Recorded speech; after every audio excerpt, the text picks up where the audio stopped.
Welcome to the Trident Paranormal Show. Here is your host, Paul Rook. Good evening, everyone. It is 9 o'clock. It is Tuesday, and that means only one thing. Yes, it's the Trident Paranormal Show. I'd like to thank everybody for joining me tonight. It's going to be an absolutely amazing show, and I really do hope you caught the shows last week, especially our Friday night shows. They were absolutely amazing topics, and you know, Mark and Kerry, they're fantastic, and I think they're going to be a really good addition to the radio, Parasearch UK Radio. So definitely look out for their shows on Friday. It's going to be amazing. Anyway, back to this show. We are going to be discussing the Bible and the paranormal in the Bible. Now, I do know, we'll start with aliens first of all, because I do know that aliens are mentioned in the Bible. However, I do also believe that when it refers to someone as an alien, it's more of a case of someone from another town or city, you know, coming to see Jesus and stuff like that. So that's what I think that term means in the Bible. I don't think it necessarily means a creature or person from another star system or another planet. So I think that's quite important to put out there. But on the other hand, it could quite easily. So it's quite an interesting subject. And also, ghosts are also mentioned in the Bible, and I'm going to be looking into that as well. But I do have a YouTube clip for you as well that I'm going to play in a little while. That's about 20 minutes long, and it does go into the whole aliens, ghosts, spiritual well-being and stuff like that all appears in the Bible. So with that, I'm just going to play this ad, and then I will be back just after this.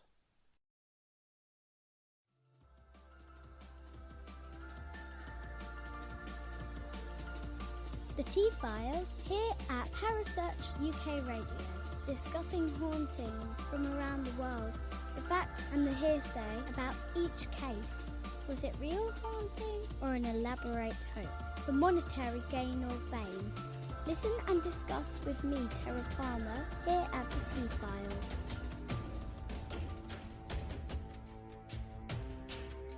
Join Paul Rook live at 9 p.m. for the Trident Paranormal Show, where he will be discussing and explaining everything from the strange, weird and the paranormal myths and legends. From fact and fiction, we have all on the Trident Paranormal Show.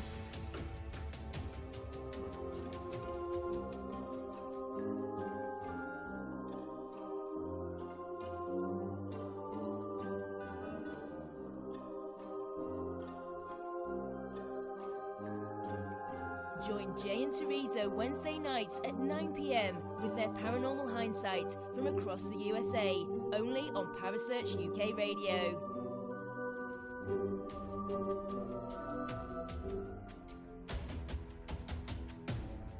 Join Richard Clements on Thursday nights at 10 p.m. for the Mystery Hour, only on Parasearch UK Radio.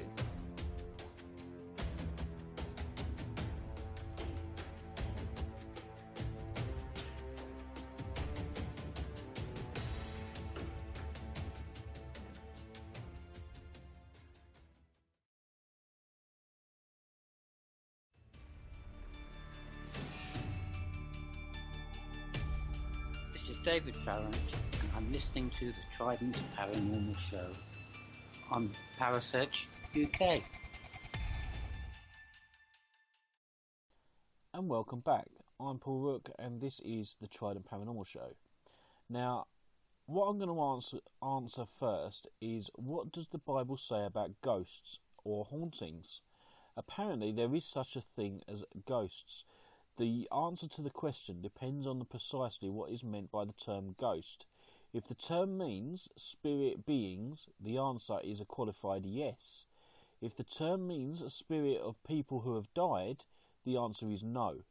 The Bible makes it abundantly clear that there are spirit beings, both good and evil, but the Bible negates the idea that the spirit of the deceased human being can remain on earth and haunt the living. In Hebrews 9:27, it declares that man is destined to die once and once only, and after that face judgment. This is what happens to a person's soul or spirit after death, which is judgment. The result of the judgment is heaven for the believer. Now in Corinthians 5:6 to 5:8 and Philippians 1 to 23, the hell and the unbeliever, which is in Matthew 25:46 and Luke 16:22 to 24, there is no in between. There is also no possibility of remaining on earth in spirit as a form of a ghost. If there is such a thing as ghosts, according to the Bible, there is absolutely and cannot be disembodied spirits of deceased human beings. The Bible teaches very clear that there are indeed spirit beings who can connect and appear in our physical world. The Bible identifies these beings as angels and demons. Angels and spirit beings who are faithful in serving God. Angels are righteous, good and holy. Demons are fallen angels and are the ones that rebelled against God. Demons are evil, deceptive and destructive. And according to Corinthians 11:14 to 15, demons masquerade as angels of the light and the servants of the righteousness, appearing as a ghost and impersonating a deceased human being, definitely seem to be within the power and the abilities of the demons possessed. But the closest biblical example of a haunting is found in Mark 5, chapters 1 to 20. A legion of demons possessed a man and used the man to haunt a graveyard. There were no ghosts involved, and it was a case of a normal person being controlled by demons to terrorise the people of that area. Demons only seek to kill, steal and destroy, and in John 10:10 they will do anything within their power to deceive people, to lead people away from God. This is a very likely explanation of ghostly activity today. Whether it's called a ghost, a ghoul or a poltergeist, if there is a genuine evil spirit activity occurring, it is the work of demons. But I don't personally believe that the demon is basically an evil spirit. I think, there's got to be some sort of, if there is an evil spirit, it's because that person was evil in life. So I think it's referring to a fallen angel as opposed to demons. Anyway, what about instances in which ghosts act as a positive way? What about psychics who claim to summon the deceased and gain true and useful information from them? Again, it is crucial to remember that the goal of the demons is to deceive. If the result is that people trust a psychic instead of God, a demon will be more than willing to reveal the true information, even good and true information, if from a source with evil motives, can be used to mislead, corrupt and destroy. Interest in the paranormal is becoming increasingly common. There are individuals and businesses that claim to be ghost hunters for a price, will rid your home of ghosts. Psychics, seances, tarot cards and mediums are all increasingly considered normal. Human beings are innately aware of the spirit world. Sadly, instead of seeking the truth about the spirit world by communicating with God and studying His Word, many people allow themselves to be led astray by the spirit world. The demons surely laugh at the spiritual mass deception that exists in the spirit world today. So that is pretty much what the Bible says about ghosts. Now, although it's quite adamant that ghosts doesn't exist from the aspect of it being the spirit of the person, but in obviously the last bit that I actually read out, it does actually suggest that today, in today's standards, when we go out and do the ghost hunting and paranormal investigations, because some people listen to mediums and psychics, It's actually the demons that are leading us away from the truth and God, and as should there actually be a God. I mean, I'm going to be sitting on the fence on this one. You know, it's not my personal belief. I've got my personal belief in my God, and I'm in no way disrespecting anyone else's belief. But when we investigate, they're basically saying that we're being led astray by the psychics, and you know, that's sort of where I do believe that there is a difference between a ghost hunter and a paranormal investigator, because a ghost hunter could quite easily be led astray by mediums and listen to what mediums say and take it as gospel, where a paranormal investigator will listen to what they have to say, and then they will want to investigate the claims. They want to investigate activity that does go on, and just because, you know, all these paranormal teams out there that claim to be paranormal investigators, most of them will just go to someone's house, for example, and investigate for that one night, and then they will go away. And I do know a lot of teams that will just not bother after that, but it's actually after an investigation where the investigating actually takes place, because when you go to a location, you're investigating and gathering evidence, and then you're reviewing it afterwards. You've got to take that time to then look at the footage, review the voice recorders and stuff like that, and then if you get anything on those, then you've got to go back. You know, it's not just an investigation. A paranormal investigation is not just for one night. So, you know, you've got to investigate what happens. So you are trying to find the truth. So you're not being led astray as much, possibly, as a ghost hunter. But that's sort of a different show. So back to what we're actually talking about tonight. I'm going to play you a clip now, so you're not getting bored with my voice. And it's regarding aliens and other such things in the Bible. It's about 20 minutes long, so I'll join you back after that. On It's Supernatural. Aliens, UFOs, are they real? A former branch chief of the Department of Guided Missiles says yes. Discover the shocking truth behind UFOs, where they come from, and what their end-time plan is. Can ancient secrets of the supernatural be rediscovered? Do angels exist? Is there life after death? Are healing miracles real? Can you get supernatural help from another dimension? Has the future been written in advance? Sid Roth has spent 30 years researching the strange world of the supernatural. Join Sid on this edition of It's Supernatural. Hello, Sid Roth here. Welcome to my world, where it's naturally supernatural. Are UFOs real? I mean, for sure. Does the Bible talk about them?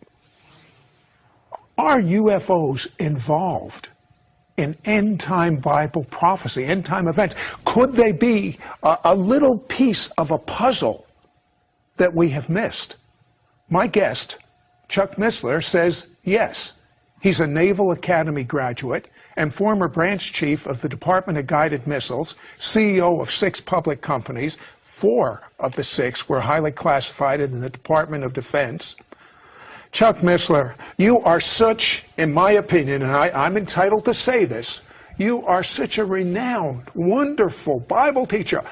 Are you a little Miss Sugar? What are you talking about? UFOs, flying saucers? I mean, I don't get it. Well, first of all, I appreciate the intended encouragement, but I really came at this whole subject because of my love for the Bible. It happens that I come out of an information science background. My whole career, 30 years in the strategic community, gives me perhaps a little different perspective than most people would have going at this topic, but I want to right up front indicate it was my biblical interest that brought me into this rather than my high-tech background, although that's proven to be, that and my Department of Defense connections have been very valuable to me. So that's one of the reasons I find myself in this peculiar posture.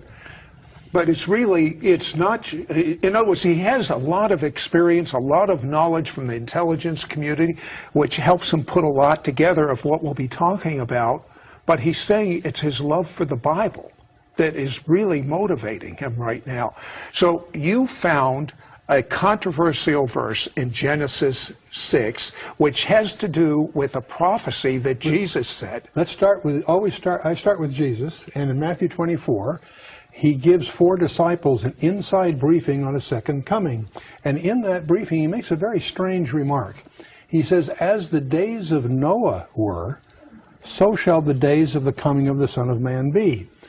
Now, many people presume he just meant that it was because of the business of usual. So anyway, the point is, we need to understand what the days of Noah were like in order to understand what he was saying. So that takes us to Genesis 6, and when you jump into Genesis 6, you quickly discover that very few seminaries teach what that passage really says.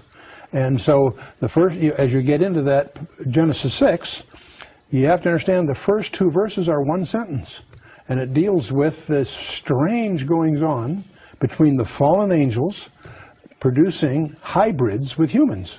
And that was so uncomfortable in the early years of the church that it was the understanding of the early rabbis. It was also the understanding of the early church that what it was dealing with was fallen angels cohabiting with human women producing a strange hybrid offspring. But when you get to about the 5th century, that was a very uncomfortable posture. So they cooked up this, what they call the lines of Seth argument, and that's what's taught in most seminaries. One of the things I discover is that many people who are seminary products of most seminaries haven't been taught that there are different perspectives of Genesis 6, and it's the literal, careful study version of Genesis 6 that starts to raise the fog on this whole issue. Now tell me about the word Nephilim. What does that mean? In the Hebrew, it comes from the verb nephal. It means the fallen ones, and that's the term used. Don't confuse that with the fallen angels. The fallen angels, according to Genesis 6, cohabited with human women to produce a hybrid offspring that are called in the Hebrew the Nephilim. In the Septuagint version of the Old Testament, the translation of the Old Testament into Greek, they use the word gigantes, which is transliterated giants, and they did happen to be giants, but that's not what the word means. The word actually means, in the Greek, the earthborn. And so, from the Greek point of view, they're earthborn. From the Hebrew point of view, they're the fallen ones. But either way, they're pointing to a hybrid, and it apparently was part of Satan's plan to contaminate the Messianic line. But so the purpose of the flood was to get rid of these. Exactly. That's exactly the point. You study verse 9 of Genesis 6, it speaks of Noah, that his genealogy was untainted, unblemished. And apparently it was a distinctive in that sense. He may not have been the only one unblemished, but the fact that he was unblemished qualified him for what God was going to do, among other things. But the point is, the whole issue that God chose to do was to save 8 people in the ark and erase the blackboard, so to speak. Okay, but if the blackboard was erased, then we don't have to fool with them today, if they were all destroyed. Except Genesis 6 verse 4 says there were Nephilim in the land in those days, comma, and also after that. And we discover, many good Bible scholars miss this, that you really won't understand subsequent events in the Old Testament by not realizing it happened again. When God, in Genesis 15 and Genesis 17, confirms the land covenant to Abraham, he tells Abraham that he and his descendants are going to be away for 400 years, but after 400 years, they're going to return. That gave Satan, who's obviously listening, the realization that he had 4 centuries to lay down a minefield. And that's why, when Moses enters the land, and he sends his at Kadesh Barnea, he sends in the 12 reconnoiters, if I can call them that. They come back and say, in Numbers 13, verse 33 says they were Nephilim in the land. So it happened again. I'll tell you what, hold that thought. Did you know that 12 astronauts have reported UFOs? Don't go away, we'll be right back. We'll be right back to It's Supernatural. When Jesus prayed that they all may be one, there were only two people groups, Jews and Gentiles. Denominations did not exist. 2,000 years later, his prayer is still yet to be fulfilled. God's purpose from the beginning was for all nations to become one in Yeshua, Messiah Jesus. To break down the middle wall of separation dividing Jew and Gentile, so that the world may believe that Yeshua is the Messiah and Lord over all. When Jewish spiritual DNA merges with the New Covenant Christian DNA, there will be what Paul called life from the dead. That's why Sid Roth's website is loaded with cutting-edge articles and teaching about the one new man. Log on to sidroth.org today. We now return to It's Supernatural.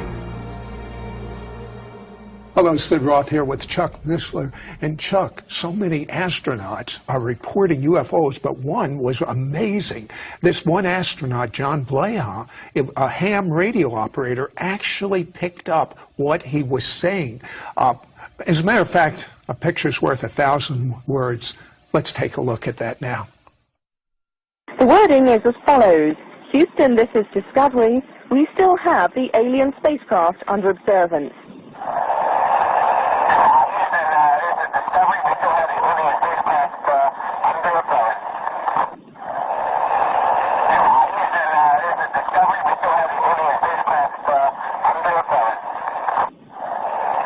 I have a question for you. Why is there so much misinformation? Why are there so many cover-ups? I mean, when astronauts are reporting UFOs, what is the reason, in your opinion, for the misinformation, the cover-up? I would be conjecturing, like most people, one of the great mysteries in this whole area is why the cover-ups by all the governments, but most by the United States. Other countries are starting to release those information, but in the United States, there is a deliberate attempt to hide this area, and that's probably the biggest mystery. Isn't this one? The biggest one is Roswell. Why is the Roswell incident back in 1947 enjoy a higher level of classification than our most sensitive warheads?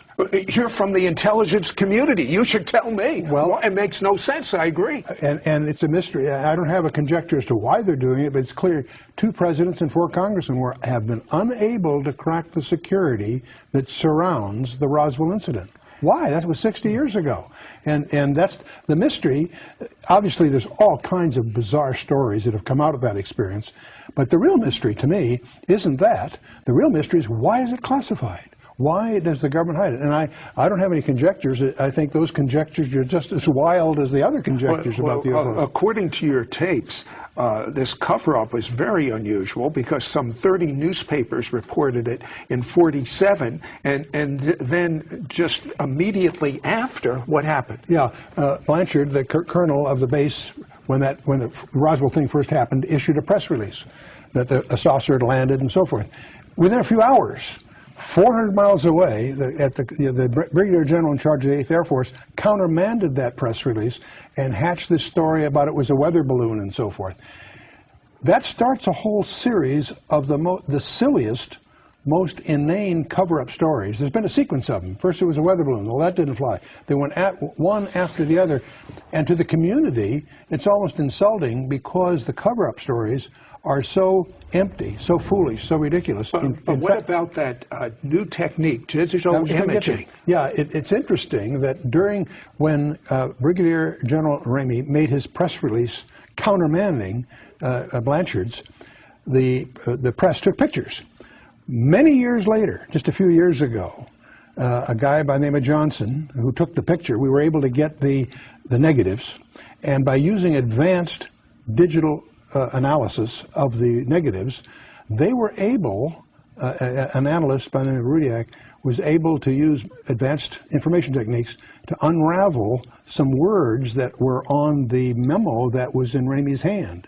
And it speaks of the victims and the disc that crashed. In other words, this actually calls it not a plane, a disc. A disc that crashed, and there are victims, implying.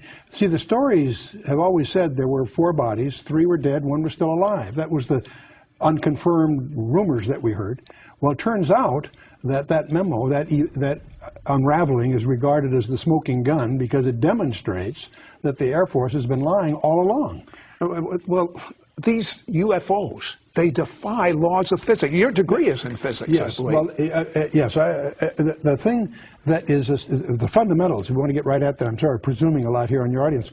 The UFOs have 2 problems.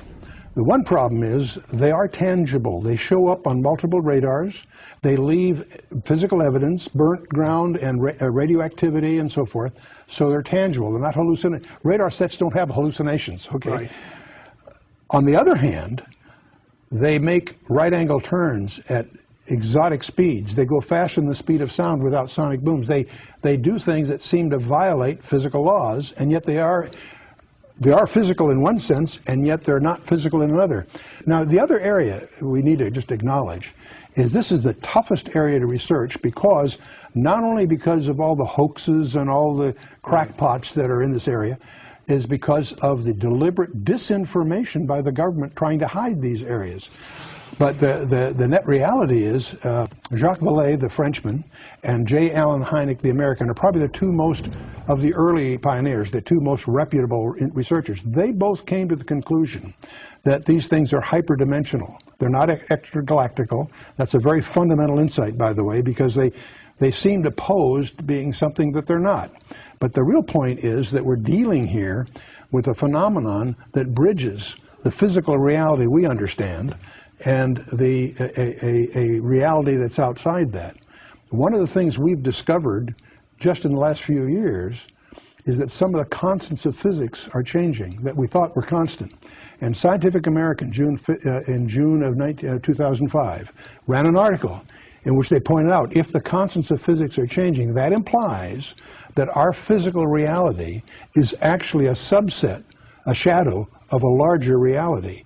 And when you start dealing in the UFO area, that's one of the other demonstrations that there is a hyperdimensional aspect to this. And you actually, from your research, believe that some of the people that report they've been abducted is actually true. That is the spookiest side of this whole area, and probably the classic author in this area is Dr. John Mack, head of psychiatry for Harvard Hospital. He's written a book on this whole area. Clearly, and there was a conference at MIT on this whole subject. There are enormous numbers of people. Some estimates are between over 1% of the population, maybe as high as 2 or 3%, claim to have had an experience which involves being abducted by these vehicles or whatever. And now their stories are too bizarre to accept on the one hand. On the other hand, when you profile these people, they're above average intelligence, no prior psychiatric history, clearly subject to some serious trauma, and not anxious. They're almost trying to hide the stories rather than reveal them. And their stories are similar. That's the thing that's so amazing. They're united by some common threads. In fact, that was Mack's challenge to the conference at MIT. He says, if what these people say is happening isn't happening, what is happening? Because these stories all have common links. I'll tell you what, hold that thought. When we come back, we're going to talk about how these UFOs tie in with end times. Don't go away. We'll be right back.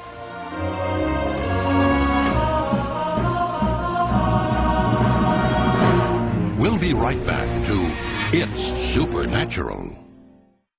What is behind UFOs? Are they real? What does the Bible have to say about them? When Jesus spoke to his disciples regarding his second coming, he made the intriguing statement, as in the days of Noah, so shall the coming of the Son of Man be. In the days of Noah, Scripture introduces us to a hybrid called the Nephilim, the fallen ones. What were these creatures? Do they exist today? Could they be related to UFO sightings and encounters? Call now to get your copy of Chuck Missler's 2 audio CD set, Return of the Nephilim. Nephilim for a donation of only $22. Through this teaching, you will discover the truth behind the Nephilim, including where they are from and the role they may play in the end times. You will also discover the truth behind UFO sightings, encounters, and alien abductions. Could these UFOs be fallen angels or demons? Or could they be the Nephilim, still among us today? This special 2-audio CD set will provide you with solid biblical answers to these questions, and you'll understand the end times clearer than ever before. Call now to get your copy of Chuck Missler's 2-audio CD set teaching Return of the Nephilim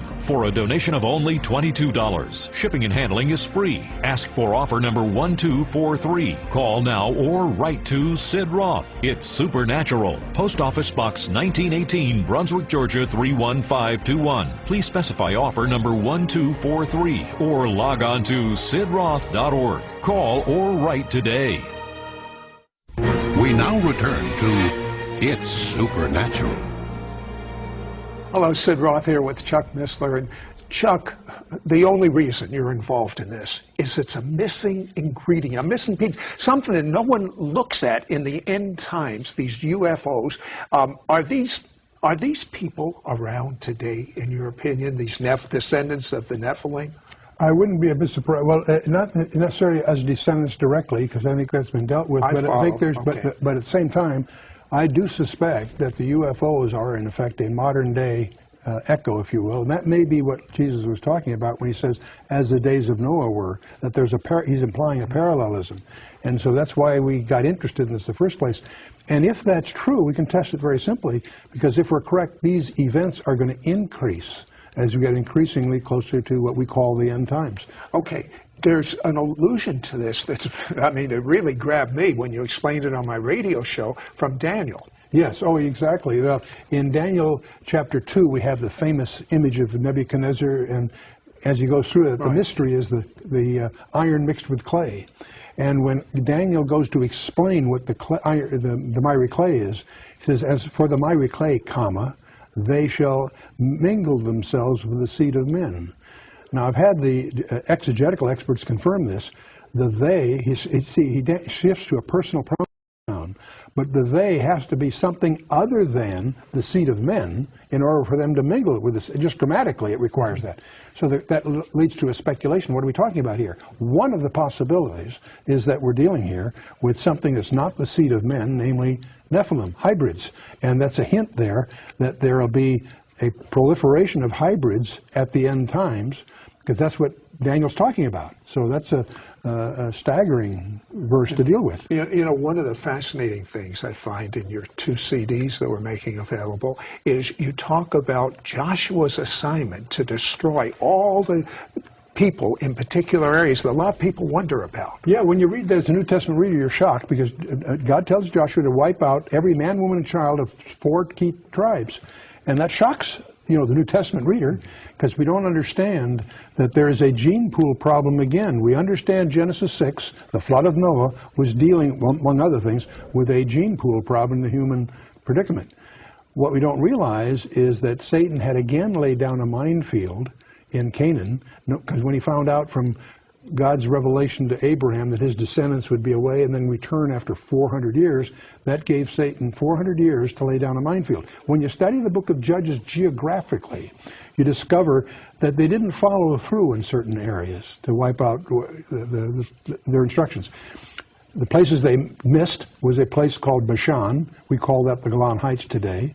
There's other areas, the central part, that we would call Judea and Samaria, but now it's called the West Bank. And there's the third area, a place called Gaza. And you stand back from that and you realize those areas where they failed to follow through in the book of Judges are the same areas that are under dispute today. And you begin to realize that there's a demon overlay on human history here that we need to understand. And that's my next question. In your opinion, are we talking about aliens from foreign planets, or are we talking about demons? Well, first of all, I don't believe that even J.Allen Hyde and Jacques Vallée concluded they're not intergalactical for a number of good physical reasons.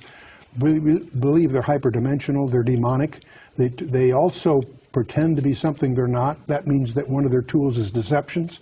And so that gives us a perspective of where they stand biblically. I believe that they are real today and that they are demonic in their root purpose. And so that creates a danger to anyone that isn't tutored in this area. And that's one reason that we include it in our materials in terms of our own spiritual hygiene. So, well, there were over a dozen astronauts that have reported UFOs, and one astronaut in particular, his name is Dr. Edgar Mitchell. He's appealing that the files be open. Let's take a look at that. Okay. And what I am suggesting is it is now time to put away this embargo of truth about the alien presence. And I call upon our government to open up like other governments have, and you will hear about that this morning, like the Belgians have, the French have, the Brazilians have, the Argentines, the Mexicans have all released their files. It's about time now that we do the same thing and become a part of this planetary community. That is so amazing to me, Chuck. Are we going to open up our files or not? And the very fact there's resistance is alarming. You think that there's nothing to hide, they would open it up. So the question that really, you can only speculate, you only feed speculation the way they're operating, keeping it secret. Okay, former President Reagan, you were telling me about an amazing, amazing statement he made about UFOs. Well, that they may be the ingredient that it may take to get the world together. But on the presidential side, there have been 2 presidents that have tried to crack the security and couldn't, and 4 congressmen. So we need to put pressure. So what is going to happen when the President of the United States says there are UFOs, we're being invaded, there's going to be a one-world government, and, I mean, there we are, end-time prophecy. It looks like it's very easy to see how this could have a major role in setting the stage if we understand the classical biblical scenario. And that's one reason when you go at this area, your primary study should be to understand what the Bible has said all along is the destiny of man and the history, the forward history of governments. And so as we watch every day, that as we look at our newspaper and see where the world is going, not just in this area, the whole geopolitical horizon is converging. The more you know about your Bible, and the more you know about what's really going on in the geopolitical horizon, the more you see the convergence. We're plunging in to the climax of human history. Based on all of your Bible study, all your research, where is America right now? Well, America is in deep trouble. The America you and I grew up in, I believe, is over. I think that the most common question I get asked as I travel and have question and answer sessions is, where's America in prophecy? And all the end-time players in eschatology are well identified in the Bible, and they're there. America is conspicuous by not being. The other question I always get asked is, why hasn't God judged America? Billy Graham quipped several decades ago. Well, listen, we have a few seconds left in this show. We don't know when the end's going to, we don't know the day or hour. Make Jesus your Lord. Get to know him intimately. Let God say, I want to be your friend. He's speaking it to you now.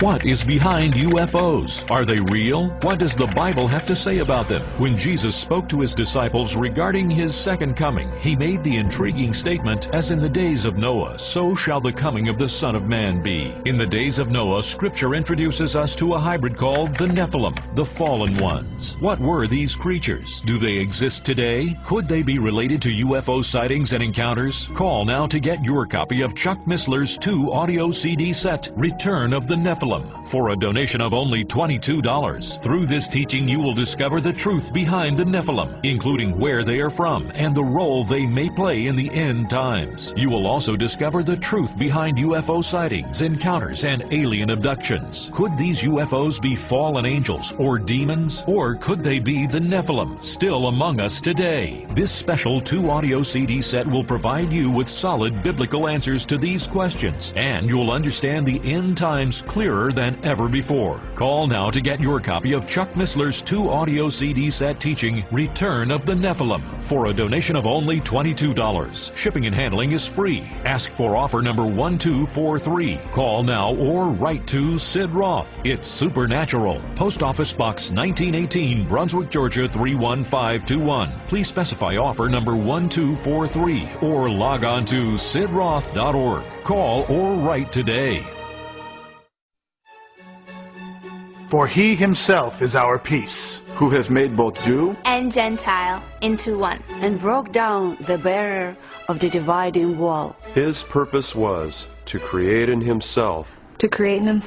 His purpose was to create one new man. Один новый человек. Adam Hadash Echad. one new man.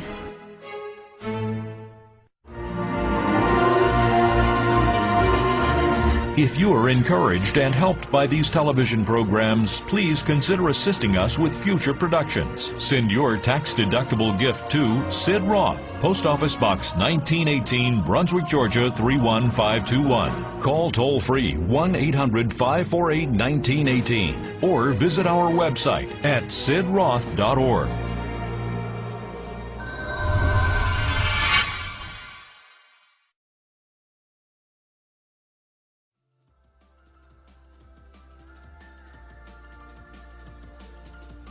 The T-Files here at Parasearch UK Radio, discussing hauntings from around the world, the facts and the hearsay about each case. Was it real haunting or an elaborate hoax for monetary gain or fame? Listen and discuss with me, Terra Farmer, here at the T-Files.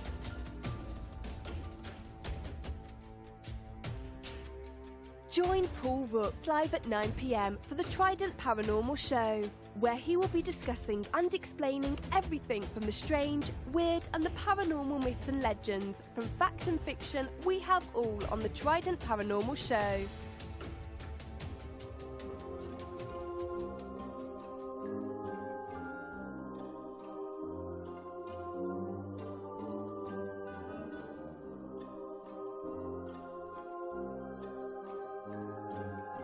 Join Jay and Teresa Wednesday nights at 9 p.m. with their paranormal hindsight from across the USA, only on Parasearch UK Radio.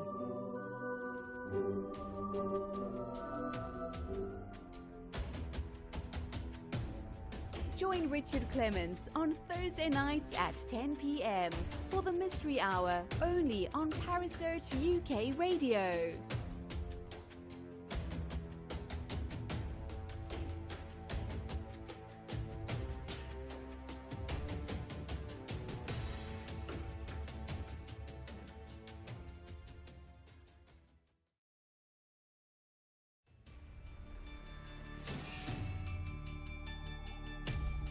This is David Farrant, and I'm listening to the Trident Paranormal Show on Parasearch UK.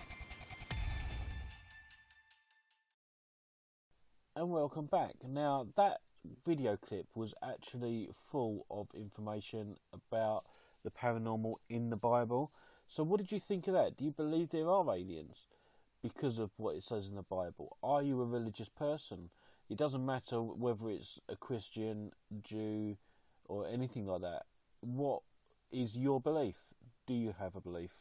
Or are you just one of these people that think, you know, when you die and that's it? You know, I would love to listen and to know what your views are in the chat room. Do you believe anything that comes out of the Bible? Even, you know, there's lots of questions that it can raise. Now, also, something else as well that I was looking into.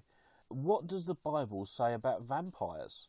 Now, the popularity of the teen romance novel in the Twilight series has given a rise to the renewed interest in vampires. The vampire is a mythological being, and try saying that drunk. I'll tell you, really difficult. It's a mythological being who is said to exist by drinking the blood of other people, usually by biting their necks. After which, the victim also becomes a vampire who seeks new victims. The vampire legend can be traced back to the medieval and Eastern European folklore, but variations of the tale of the vampire-like creatures also exist in Africa, Asia, and the Americas. The current vampire craze really has its roots in two quasi-romantic novels of the 19th century, which is The Vampire by John Polidori and Dracula by Bram Stoker from 1897. These two are the progenitors of the romantic vampire genre of fantasy fiction. The seductive kiss of the vampire was generated by an alluring mystique, especially for young women, and the mystique, along with the forbidden fruit syndrome, is the basis for the popularity of the Twilight series. The romantic or sexual attraction of the suave and sophisticated vampire, Count Dracula, as portrayed by Frank Langella, I believe it was, in the movie Dracula in 1979, is a unique example of the alluring call of the vampire. The film's tagline is throughout history, he has filled the hearts of men with terror and the hearts of women with desire.